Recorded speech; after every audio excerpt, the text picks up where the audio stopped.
Bien-aimés dans le Seigneur Jésus-Christ, je vous salue par son nom précieux et puissant. Amen. Amen. Voilà, que la paix du Seigneur Jésus-Christ soit avec vous et que sa révélation, sa parole transforme vos cœurs encore à travers ce cours qui n'en finit pas. On est dans la Christologie. Alors la Christologie, c'est Christ. Voilà, on va vivre Christ, on va découvrir Christ, on va prier Christ. Alors, on est toujours dans le thème de l'Église. L'Église est son créateur, Jésus-Christ. Alors, on avait vu donc les trois cours passés qu'il y avait la gloire dans l'ancienne alliance, on appelle la première maison, et que c'était déjà Jésus-Christ, mais il était caché, il ne s'était pas manifesté en tant que Jésus-Christ, mais en tant que Dieu. Voilà, le Dieu d'Abraham, d'Isaac et de Jacob, le Dieu de Moïse, Elohim, tout un tas de noms. Donc là, on va voir la suite aujourd'hui. Eh bien, c'est Jésus-Christ révélé. Alors révélé, forcément, c'est dans quelle partie de la Bible qu'il est révélé? Le Nouveau Testament. Voilà, c'est le Nouveau Testament. Alors, donc, moi c'est ce que j'appelle la gloire de Dieu, donc la gloire de Christ dans la nouvelle alliance, c'est-à-dire la deuxième maison. On a vu que la première maison était glorieuse, mais la deuxième maison est plus glorieuse. Et toi, tu es où? Tu es dans la deuxième maison. Et dans la deuxième maison, il y a Emmanuel. Il s'appelle Emmanuel, Dieu avec nous ou Dieu parmi nous. Alors, on va voir un premier passage qui parle de ça. C'est dans Matthieu chapitre 1 verset 18. Il s'agit de la naissance de Jésus-Christ. Alors, voici de quelle manière arriva la naissance de Jésus. Marie, sa mère, ayant été fiancée à Joseph, se trouva enceinte par la vertu du Saint-Esprit, avant qu'il ait habité ensemble. Joseph, son époux, qui était un homme de bien, qui ne voulait pas la diffamer, se proposa de rompre secrètement avec elle. Comme il y pensait, voici un ange du Seigneur lui apparut en songe et dit: Joseph, fils de David, ne crains pas de prendre avec toi Marie ta femme, car l'enfant qu'elle a conçu vient du Saint-Esprit. Elle enfantera un fils et tu lui donneras le nom de Jésus. C'est lui qui sauvera son peuple de ses péchés. La phrase, la dernière, c'est lui qui sauvera son peuple de ses péchés. Là, il y a un mot. Il y a un mot qui révèle tout. C'est qui? C'est quel mot? C'est pas ça. Tu as dit son peuple, mais enlève peuple. Son peuple. Vous dites, qui a dit son peuple? C'est son peuple. Son peuple, pas le peuple, ou pas un peuple, ou pas le peuple de Dieu. Son peuple. Ça veut dire quoi? Ça veut dire que c'est le peuple de Dieu. Et ça veut dire que Jésus est qui? Parce qu'il vient pour sauver son peuple. Il y a des petits mots, on les lit, on passe dessus comme ça. Mais quand on cherche Jésus vraiment, quelle est l'identité, quelle est la nature de Christ? Le Saint-Esprit va te révéler. Il va te dire que c'est lui qui sauvera son peuple. Donc Dieu a créé, Dieu a mis à part le peuple juif, n'est-ce pas? C'est son peuple. Dans l'Ancien Testament, c'était le peuple de Dieu. Voici que Jésus va naître et la Bible dit, il va sauver son peuple. Est-ce qu'on n'est pas en train d'avoir la révélation du nom de Dieu? Est-ce que là, il n'y a pas la première révélation? Parce qu'il est venu sauver son peuple. Le peuple qui lui appartient, c'est Jésus-Christ. Ensuite, tout cela arriva afin que s'accomplisse ce que le Seigneur avait annoncé par le prophète. Voici, la Vierge sera enceinte, elle enfantera un fils, on lui donnera le nom d'Emmanuel. Encore confirmation. Et Emmanuel veut dire Dieu avec nous, Dieu parmi nous, Dieu au milieu de son peuple. Donc Jésus est qui? Il est Dieu.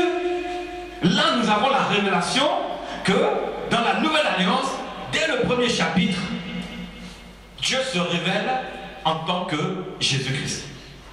Il vient sauver son peuple. Mais malheureusement, beaucoup vont lire: ah mais Jésus dit Père, il dit ceci, il dit cela. On arrivera plus tard là-dedans. Pourquoi Jésus s'adresse dans la prière à son Père? Est-ce qu'il n'y a pas un problème? On va voir la révélation de tout ça. Que en fin de compte, il est le même. On y viendra. Mais déjà la base est mise. Mais qui a pu comprendre ça? À celui qui cherche Jésus-Christ. Le Saint-Esprit va révéler exactement quelle est l'identité de Dieu. Il s'appelle Emmanuel, c'est-à-dire Jésus parmi nous. Et qui est venu? Il s'appelle comment? Jésus. Jésus parmi nous, Jésus au milieu de son peuple. Là, ici, c'est déjà, toute la base est déjà mise.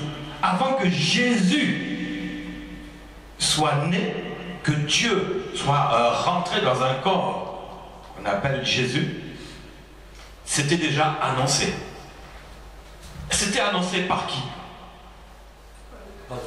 Par un ange qui est venu parler à Joseph. Et après, c'était révélé encore avant par qui? Par l'ancienne alliance qui avait commencé à révéler que Dieu allait venir au milieu de son peuple. Son peuple. Est-ce que dans l'ancienne alliance, Dieu était au milieu de son peuple? On ne le voyait pas. C'était la nuée. On ne pouvait pas le voir. On pouvait l'entendre. Des bruits de tonnerre comme des éclairs ou une nuée. Mais on ne pouvait pas le voir. Mais là, le premier chapitre du Nouveau Testament, de la Nouvelle Alliance, la deuxième maison qui est plus glorieuse, annonce déjà que on va parler de Dieu.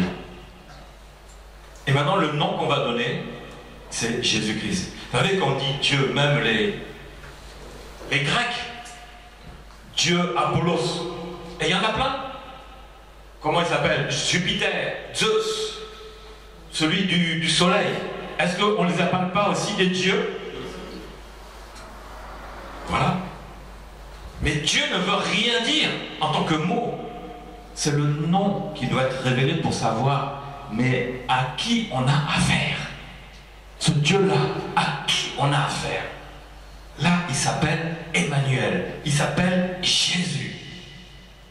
Donc la révélation, bien aimé, quand nous prions, comme je vous ai dit tout à l'heure, notre prière doit évoluer. Seigneur Jésus, mon Dieu. Commence à prier comme ça. Seigneur Jésus, mon Dieu. Parce que Jésus a dit tout ce que vous demanderez en mon nom, n'est-ce pas? Pourquoi on ne commence pas la prière comme ça alors qu'on l'a fini au nom de Jésus? Amen. Hein? Quand tu commences, oh, Éternel Dieu Tout-Puissant, Éternel des armées. Moi j'ai toujours fait comme ça. Mais il a fallu que dans la préparation de ces cours, que la révélation pour moi évolue, elle grandisse, pour que je change ma manière de prier. Ma manière de prier maintenant, elle est traitée. Gloire à Dieu. Avant je disais Père éternel, Dieu Tout-Puissant. Mais depuis quelques jours, je dis non.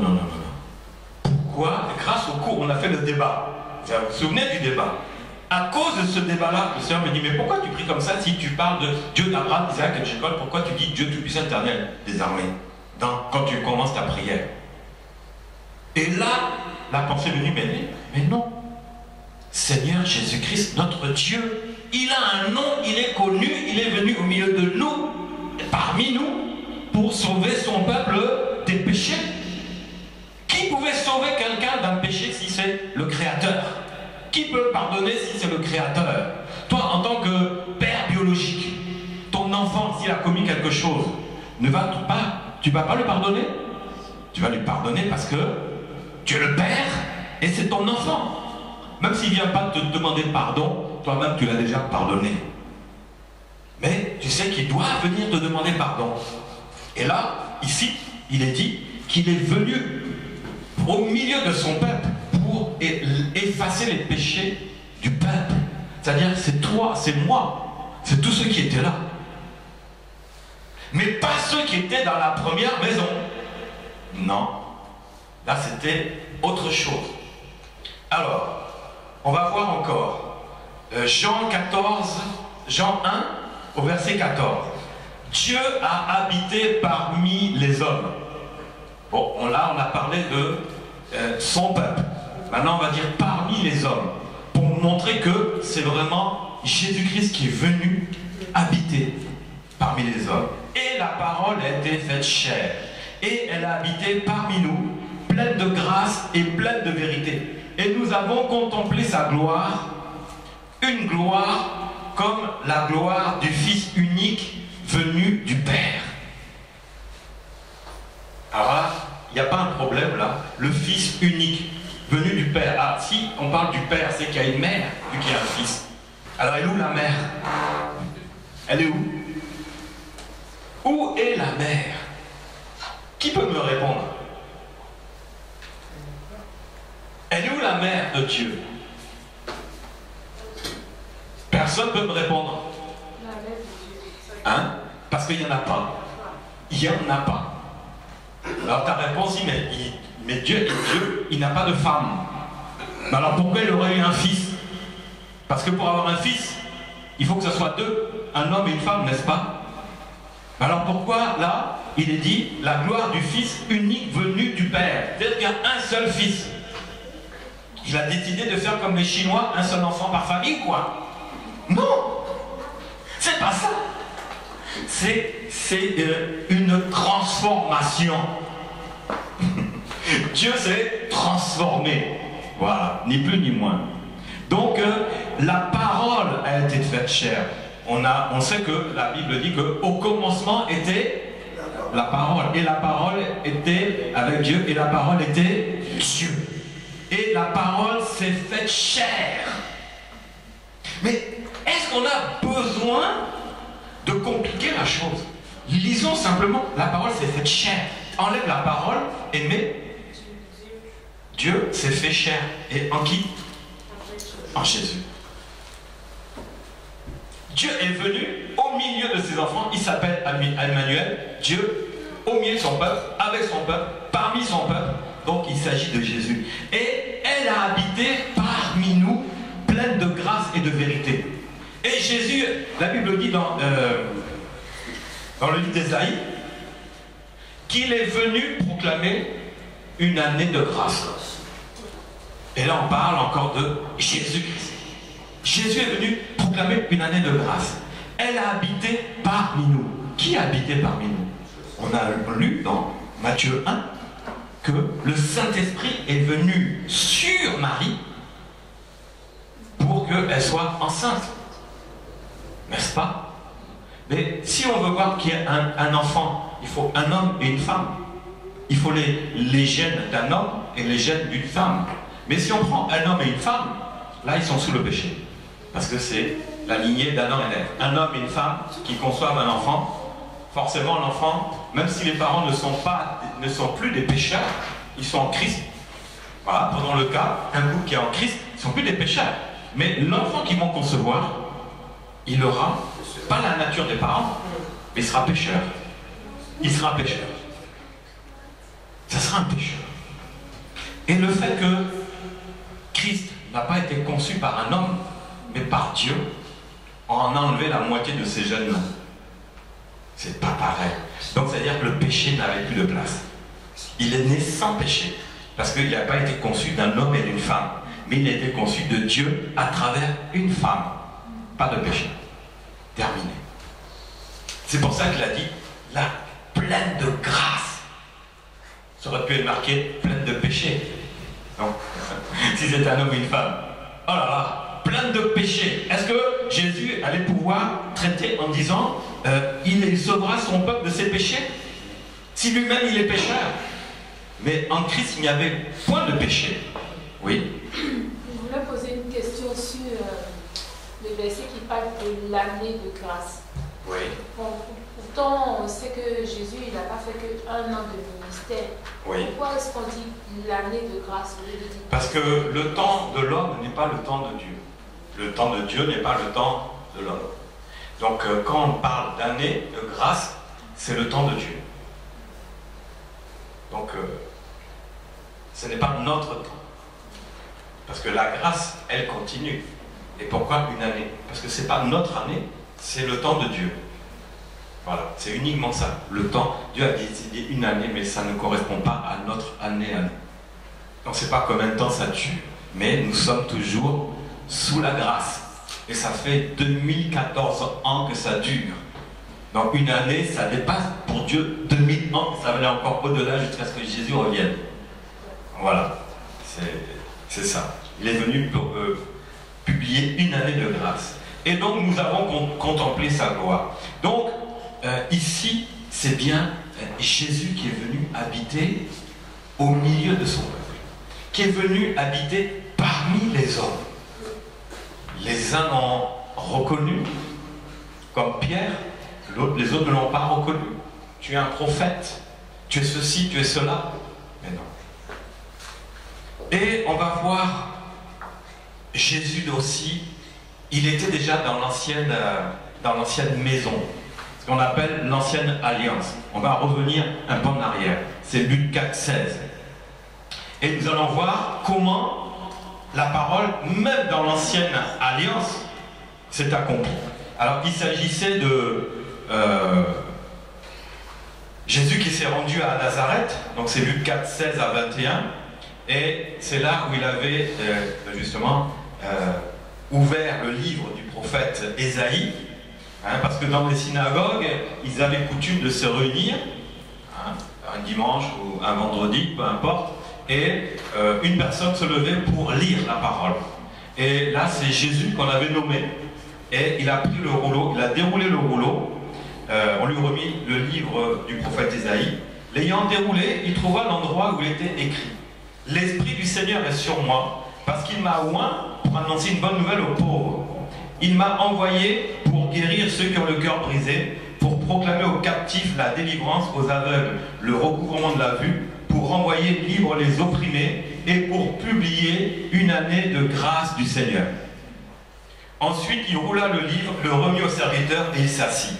Tous ceux qui se trouvaient dans la synagogue avaient les regards fixés sur lui.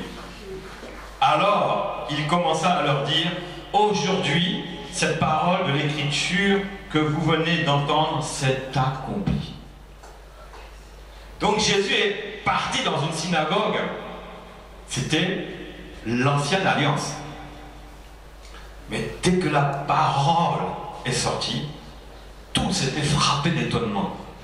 La nouvelle alliance a commencé. Parce que Jésus a dit: aujourd'hui, la parole s'est accomplie.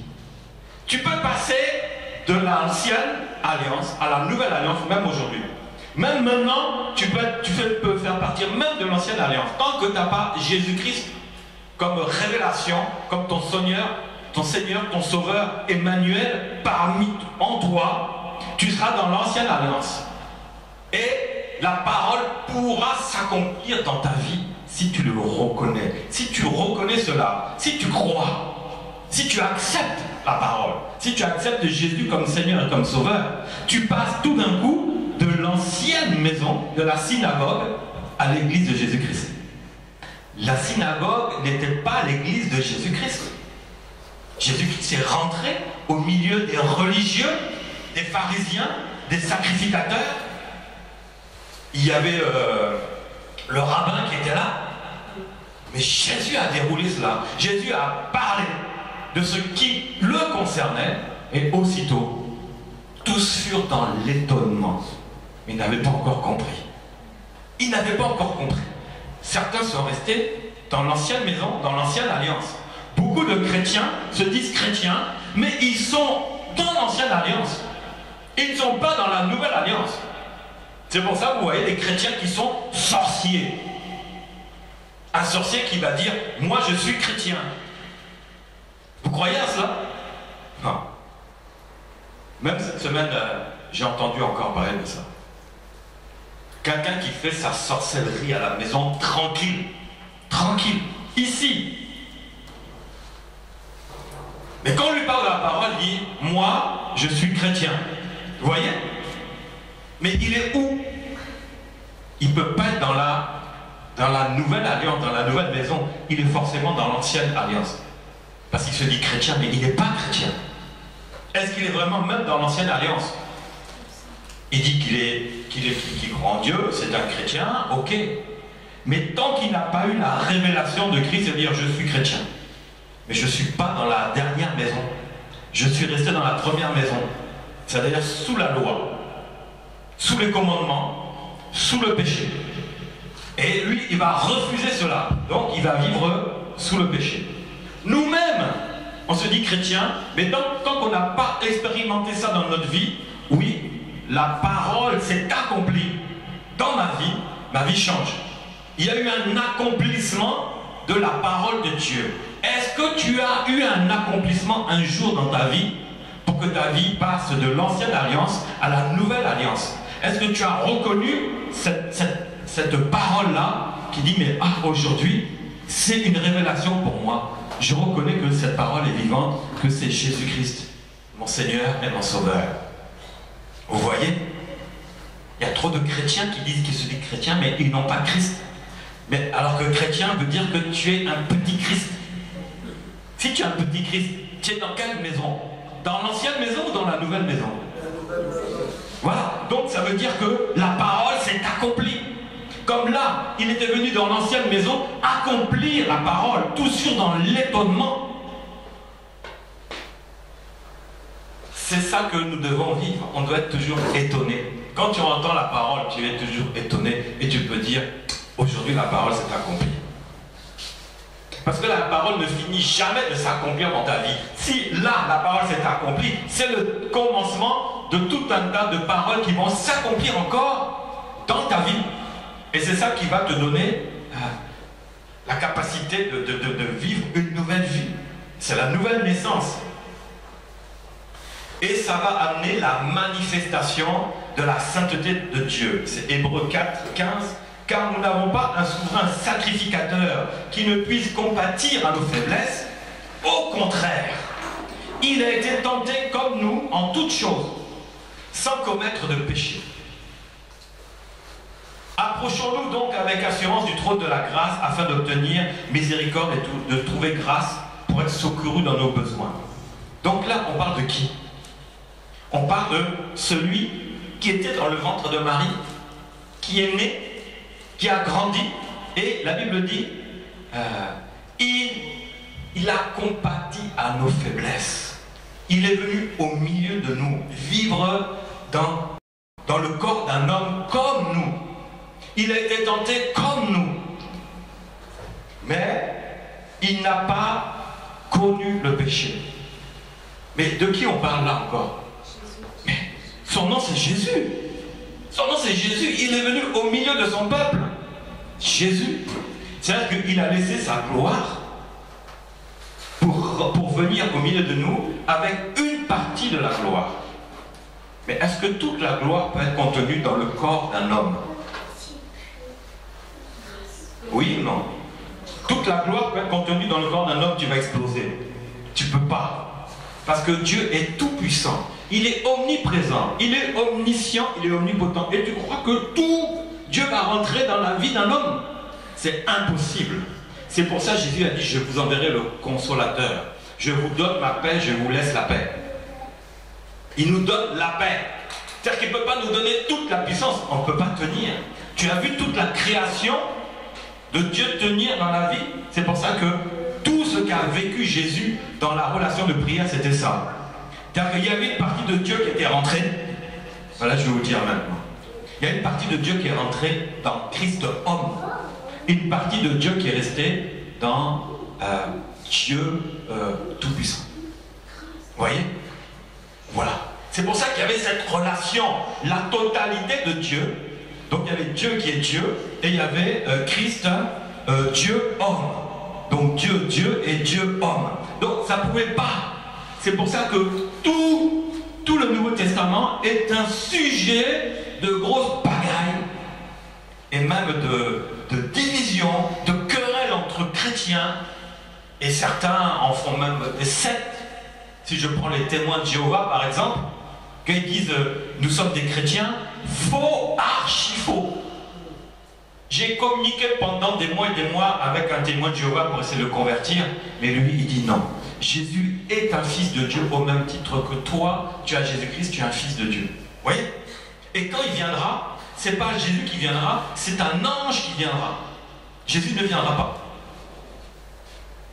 À un moment, j'ai dit, je vais arrêter toute communication avec cette personne-là, parce que tout ce que je lui donnais comme explication, il le rejetait systématiquement. J'ai dit, bon, ok, je t'ai donné la parole, tu ne veux pas l'accepter, tant pis pour toi. Comme les disciples allaient dans les villes, ils annoncent Jésus, s'ils ne veulent pas recevoir, tu foules par terre, et tu t'en vas, tu passes à un autre.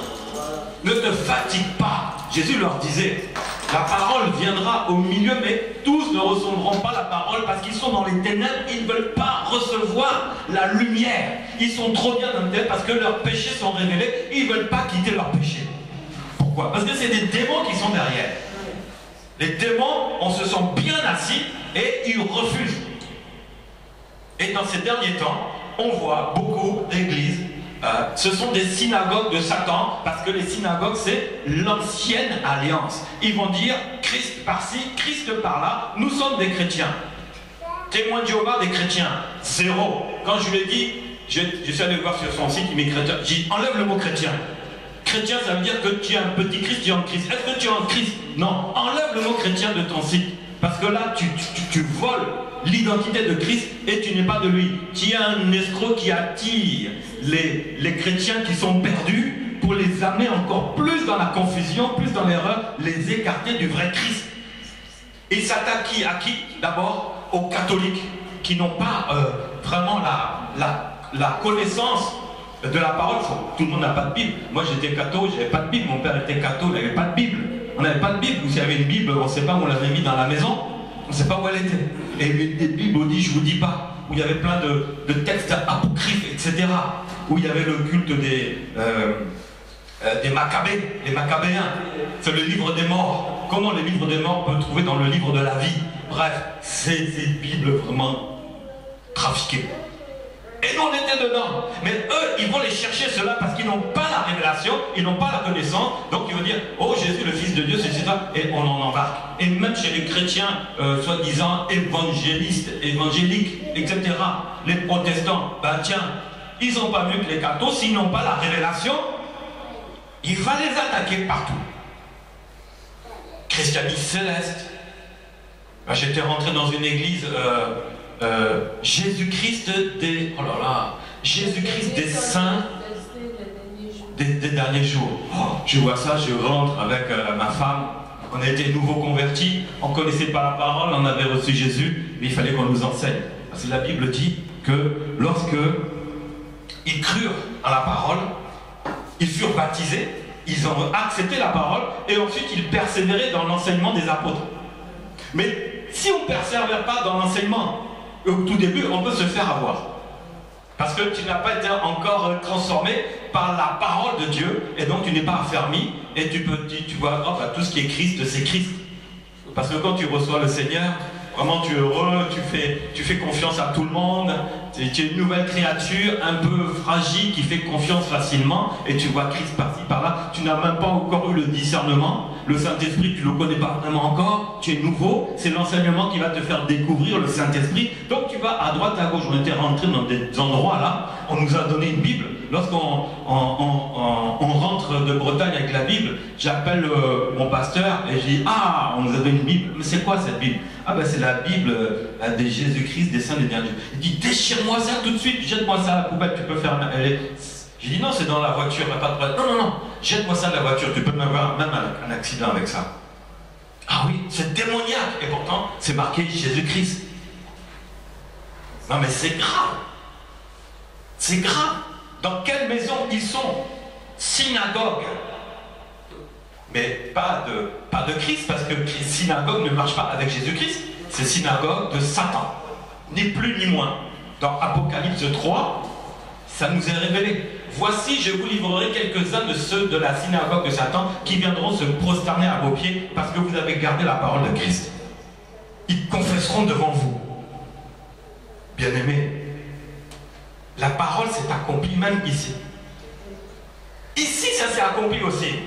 Cette parole, Apocalypse 3, s'est accomplie ici. Non? Toutes les prophéties que je fais là, je vous ai un peu menti, c'est pas au nom de Dieu, hein, c'est au nom de l'esprit de Python. Hein. Oui. Ah oui. Et ces gens sont où? Ils sont où maintenant? Ils ne peuvent pas rester dans l'église de Christ. Ils sont obligés de retourner dans la synagogue de Satan. C'est comme ça. Alors, Hébreux 4, donc, il était tenté comme nous en toutes choses. Tu n'as pas été tenté? Est-ce que tu n'as pas été tenté? Même en Jésus-Christ, tu n'as pas été tenté? Est-ce que tu n'es pas encore tenté? Même de quitter l'église, il peut être tenté. Parce que je te demande quelque chose qui ne te plaît pas. Et qu'est-ce qui va se passer? Tu vas être tenté. Oh, encore cette église-là, encore. Il y a tellement d'églises à problème. Mais ce n'est pas vraiment des églises, c'est plus des synagogues. Parce que Jésus n'est pas là. On parle de Jésus, mais Jésus n'est pas là. La parole ne s'est pas accomplie. Et du coup, c'est quoi? Au moindre truc, je m'en vais. Au moindre truc, je m'en vais. Non mais attends. Mais il faut que tu sois tenté. Jésus a été tenté. Bien-aimé, si toi tu as été tenté, fais comme Jésus. Tu résistes. Amen. Amen. Ensuite, Dieu est venu sur la terre sous la forme d'un homme parfait. Alors Philippiens 2,7. Mais il s'est dépouillé lui-même et prenant la forme d'un serviteur en devenant semblable aux hommes. C'est un peu ce qu'on a vu tout à l'heure, où Dieu a habité parmi nous. Là encore, c'est encore une autre révélation. Hein. Il s'est dépouillé lui-même. Qui s'est dépouillé? Qui s'est dépouillé? Dieu. Revenons au départ. Oui, c'est Jésus. Non, mais on avance. Au début, qui s'est dépouillé? Ancienne alliance. Dieu s'est dépouillé. Le Dieu de l'ancienne alliance s'est dépouillé. Oui, c'est ça. En prenant la forme d'un serviteur, c'est-à-dire qui? Voilà. Non mais, ça vient. Non mais, on le sait. Mais pour peut-être celui qui doute là, toi tu sais. Mais au moins même encore, c'est pour que ta relation avec Jésus grandisse. Que tu vives vraiment la grâce de Jésus-Christ dans ta vie. Que tu mettes en pratique. Toi, tu viens de te marier, tu mets tout en pratique. Je sais que tu sais. Parce que tu fais tout, tu obéis, tu es dans la crainte de Dieu, tu es dans l'obéissance. Ah, quand on dit je suis baptisé, je ne suis pas baptisé selon le baptême de Christ, ou même tu es baptisé catho comme moi quand tu avais quelques mois, tu es venu plonger dans la piscine ici, te faire baptiser. Après, il y a le baptême du Saint-Esprit. Il y a tout. Mais c'est ça. Devenant semblable aux hommes. Donc là, Paul a la révélation. Paul a la révélation. Il s'est dépouillé lui-même en prenant une forme de serviteur, en devenant semblable aux hommes et ayant paru comme un simple homme. La Bible dit que, dans un autre passage, il ne ressemblait à rien. C'était monsieur tout le monde. Il était né dans une famille modeste, moyenne on va dire.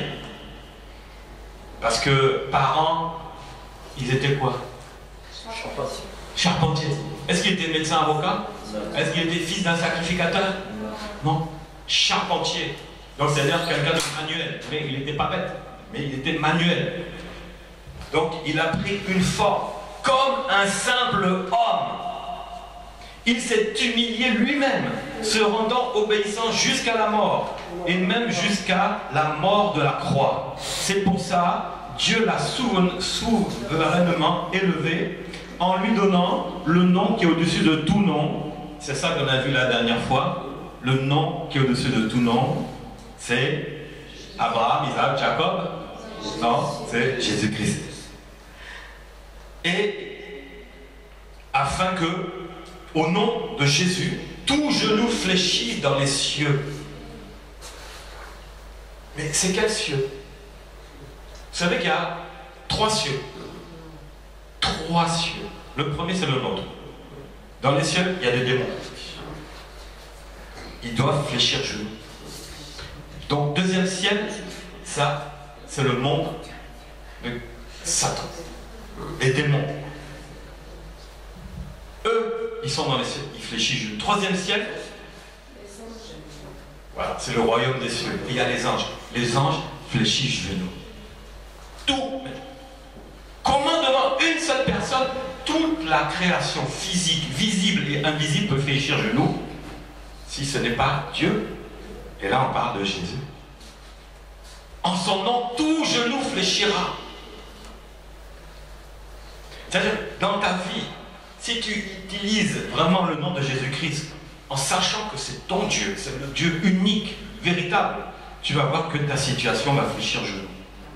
Parce que tu es dans le premier ciel. Tu fais partie du premier ciel. Donc, c'est-à-dire ta situation, tu prends l'autorité dans le nom de Jésus. Ta situation doit fléchir genou. Pourquoi elle ne fléchit pas genou? Parce qu'il nous faut cette révélation.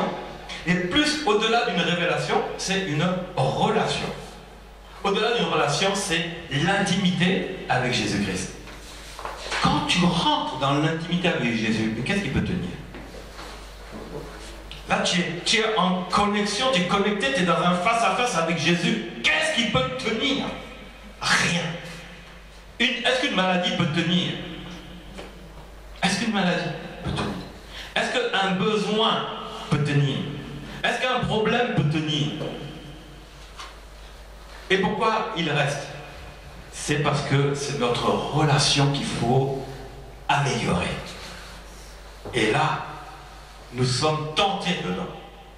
On a envie de rentrer dans une relation chaque jour, intime. Pas que dans des prières automatiques, je vais prier. C'est plus la relation parce que tu parles.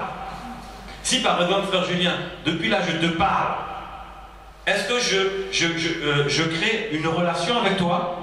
Pourquoi? Parce que je ne te laisse pas parler. Tout simplement. Je ne le laisse pas parler. Donc il ne peut pas y avoir de communication.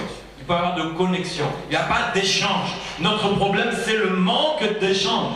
On parle, Seigneur Jésus, pardon, tu vas prier pendant 2 heures. Jésus, quand tu as fini, merci Seigneur, tu t'endors, tu as tellement prié, tu as sommeil, aussitôt tu... Et c'est fini.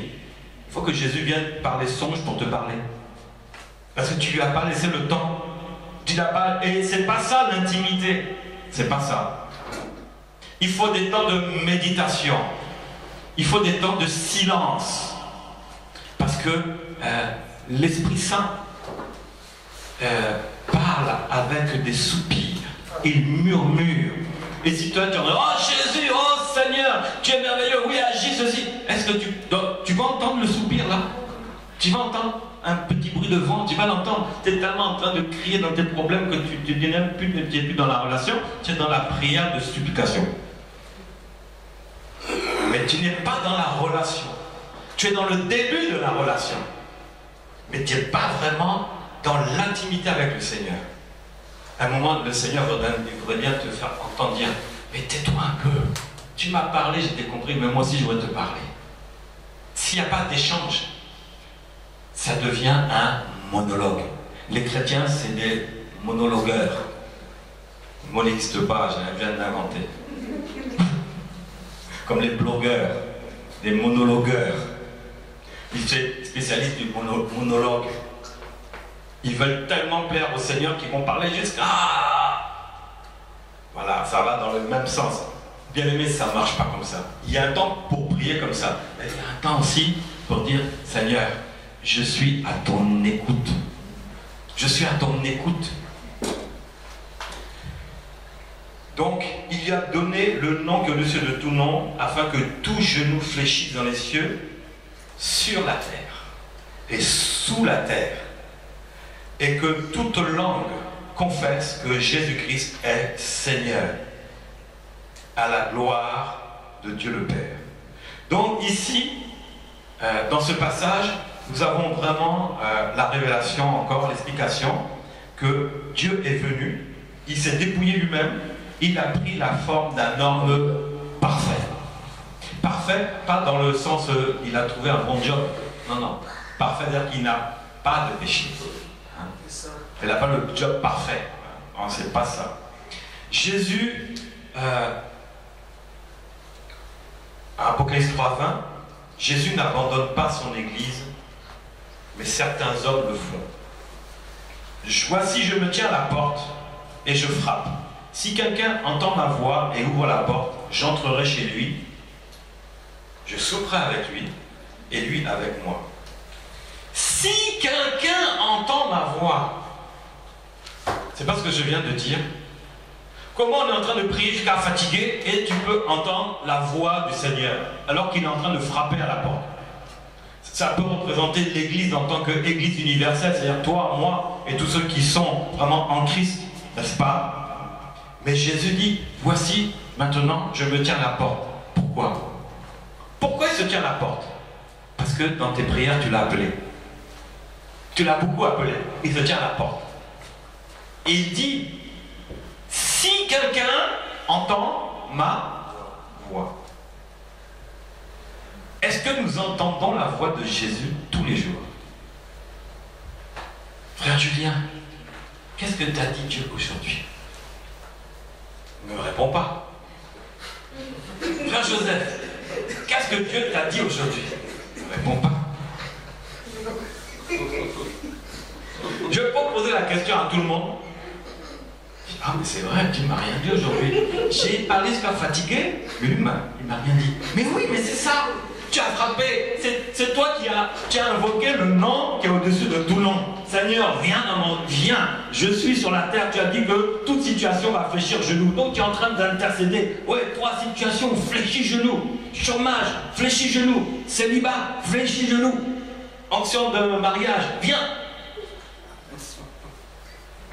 Et puis, Jésus dit, mais je t'ai entendu. Maintenant, je viens frapper à la porte. À quelle porte? Ça là? Dans ta vie. À toi. Toi-même. Toi-même qui es en train de l'invoquer jusqu'à fatiguer. Combien de fois Dieu t'a parlé? Quand tu ne peux même pas l'entendre, il veut plus te passer par des songes. C'est vrai ou pas? C'est vrai ou pas? Parce que Seigneur, j'ai pris 1 heure dans la prière. Je vais te laisser 10 minutes pour que tu viennes me parler. Je veux t'entendre, je laisse 10 minutes. Ou bien, Seigneur, je m'endormirai que quand j'aurai entendu ta voix. Ah, ça, demain matin, je dois me lever à 7 heures là. Seigneur, fais vite, hein. Parce que j'ai pas que ça à faire. Il faut que je dorme. Est-ce qu'on laisse la place au Seigneur dans tes pensées là? Tu es tenté par dormir parce qu'il faut que tu te lèves le lendemain matin pour aller au travail. Tout le monde travaille, amen. Donc tu dois te lever à 7 heures ou à 5 heures. Il y en a qui se lèvent à 5 heures, d'autres qui se lèvent à 4 heures, n'est-ce pas? Ils se couchent à minuit. Mais quel temps, Seigneur, là, il me reste que 4 heures pour dormir. Est-ce que tu peux vite me parler là parce que... C'est vrai ou pas? Est-ce que c'est ça la relation? Comme je disais dimanche là, ben, j'avais une copine là, j'étais tellement amoureux d'elle que je la laissais faire et j'étais patient. Mais on doit être tellement amoureux de Jésus qu'il faut qu'on soit patient pour qu'il nous parle. N'est-ce pas? Moi la fille là, je ne veux pas la bousculer. Quand je vais me lever pour partir, elle était encore assise, j'attendais qu'elle ait plié tous ses cahiers, ranger la chaise, elle se lève, je peux passer parce qu'il n'y avait pas la place, il y avait le mur derrière. Je l'attendais patiemment. Et elle se rendait par compte, et quand elle me dit, ah, mais pourquoi tu ne m'as pas dit? Je dis, non, prends ton temps. Moi je le regardais avec amour, je profitais. Mais c'est ça, nous aussi. Je remplace la copine par Jésus maintenant. Jésus, prends tout ton temps. C'est pas ça qu'on devrait faire. Mais qu'est-ce qu'on fait? On est pressé. La relation ne marche pas quand on est pressé. Dieu ne va pas aller au-delà de nos forces. J'ai une bonne nouvelle pour toi. Que cette parole s'accomplisse dans ta vie. Dieu ne va pas aller au-delà de tes forces. Il sait le temps que tu as passé dans la prière. Parce que tu le cherches. Tu as des besoins. C'est clair. Tu pries parce que tu as des besoins. Après, tu vas louer, tu vas adorer, mais tu vas passer beaucoup de temps dans les besoins, dans la prière. Tu pries pour papa, pour maman, pour les cousins, pour l'église, pour ceci, pour cela. Tu intercèdes parce que tu es un intercesseur naturel. Ah oui. Mais à un moment, là, Seigneur, est-ce qu'on prend même le temps de, comme dit la Bible, si quelqu'un entend ma voix, il ouvre la porte, j'entre chez lui. Le problème, c'est que Jésus n'entre pas chez nous assez souvent. Vous voyez ça? Et c'est dans le sommeil que ça se passe. Quand c'est pas dans le sommeil, quand Dieu parle, ça peut être une parole, un verset, une vision, ou comme Pierre, il était en extase. Tu veux dire quelque chose, Sœur Naomi? Oui? Fort. Ceux qui ont du mal à retenir le songe.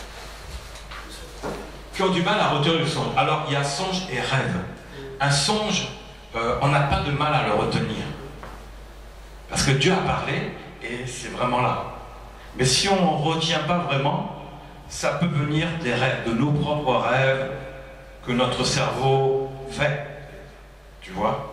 Donc, ça, c'est quelque chose qu'on va aborder, sur tout ce qui est la prophétie. Comment Dieu parle, il parle aussi à travers des songes. Et on va faire la différence entre un songe et un rêve.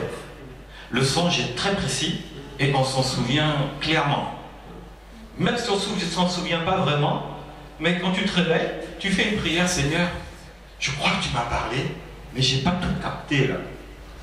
Est-ce que tu peux me révéler? Si tu te révèles, c'est que c'était vraiment un songe. Si tu ne te révèles pas, ce n'était pas un songe. Demande au Saint-Esprit, rappelle-moi ce songe. S'il est clair, c'est bon. S'il n'est pas clair, Seigneur, explique-moi ce songe. Et si tu n'arrives pas, tu vas avoir une pensée qui dit, appelle le frère ou la sœur. Parce que c'est ensemble, on est frères et sœurs.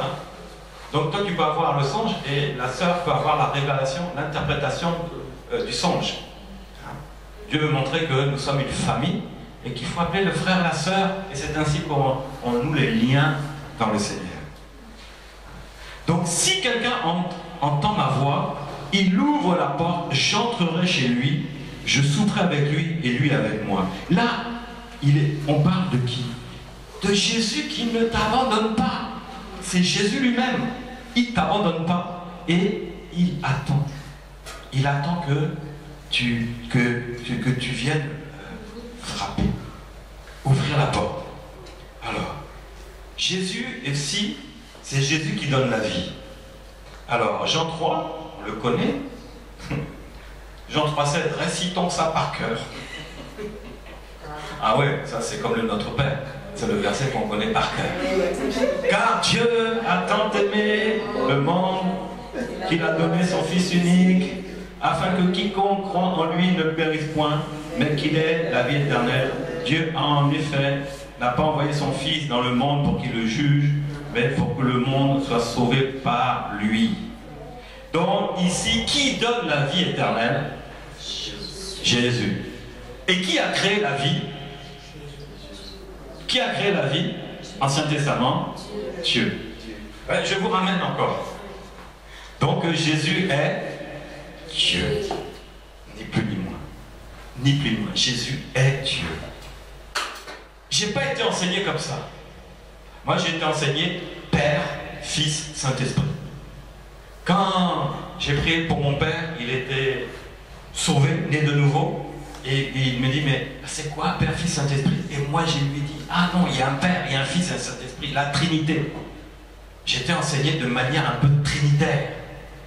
Tri veut dire trois, et nité veut dire naissance. Trois naissances. Donc Dieu est né 3 fois. Non. Dieu est Dieu. Il est l'alpha et l'oméga. Il est le commencement et il est la fin. Il n'y en a pas 3.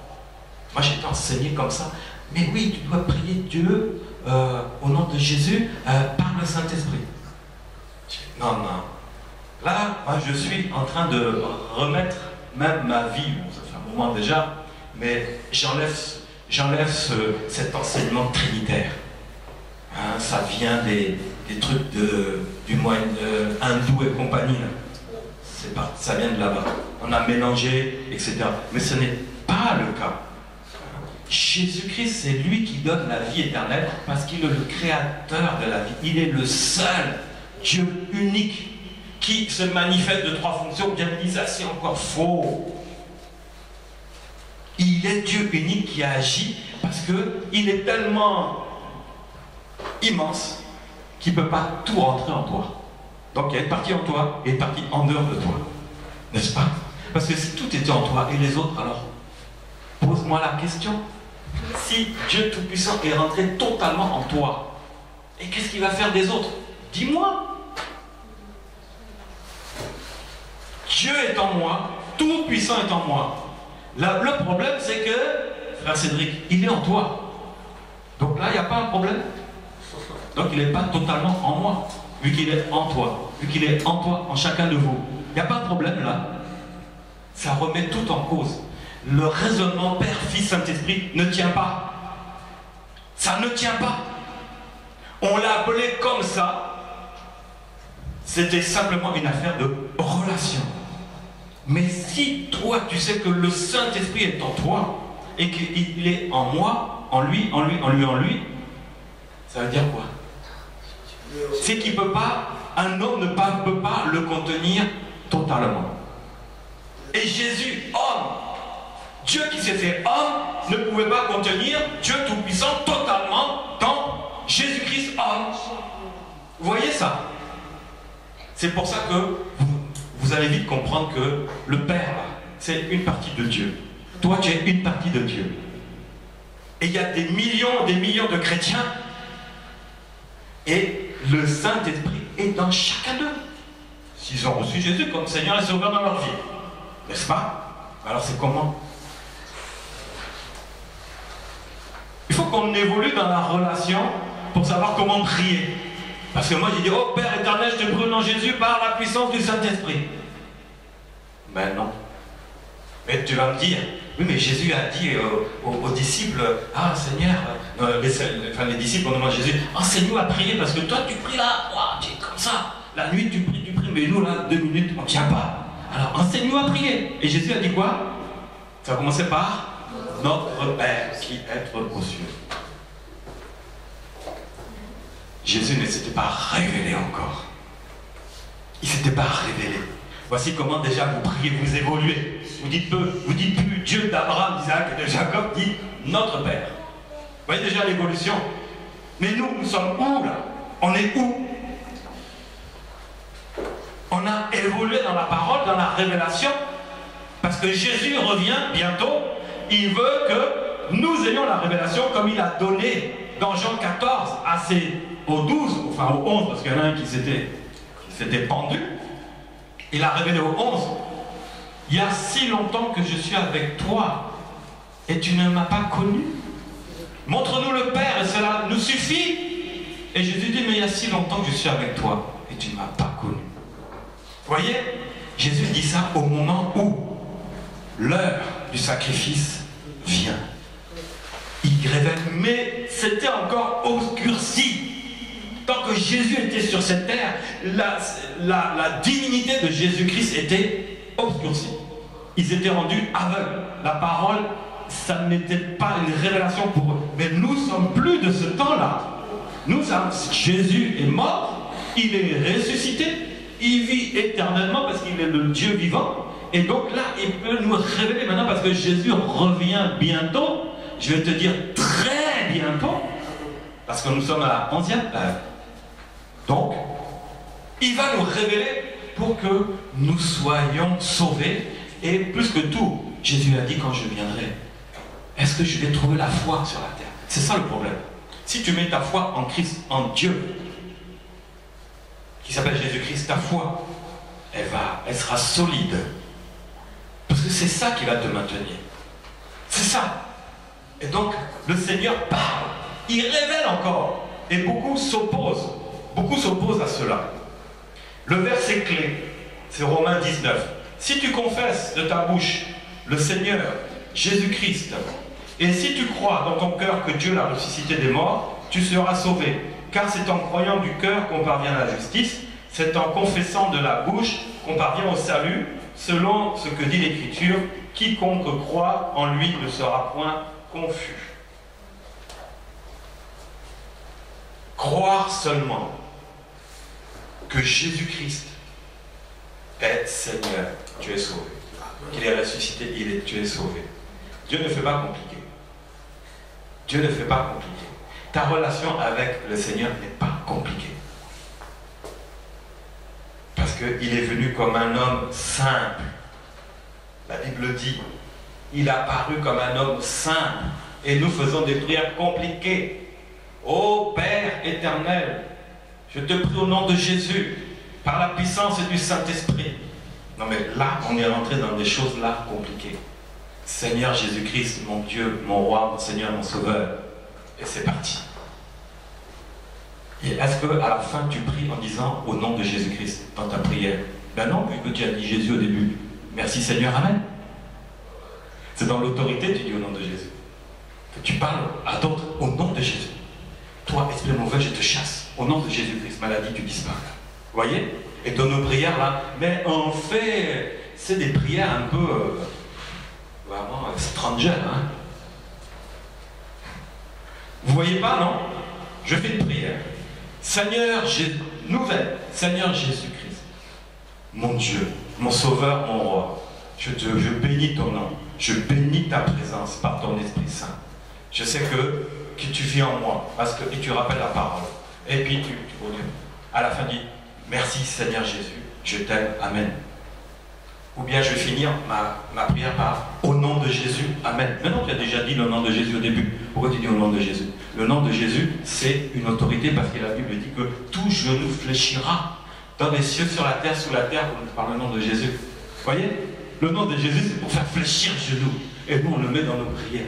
Mais vraiment, il faut qu'on devienne excellent dans nos prières. Excellent. C'est-à-dire pas faire des prières n'importe comment, avec des mots qu'on va rajouter pour vraiment assurer notre foi. Non, tu as la foi. Maintenant, il faut savoir vraiment comment prier. Est-ce que vous avez des questions? Bon, il y a encore une partie, on va arrêter. Est-ce que vous avez des questions par rapport à tout ça?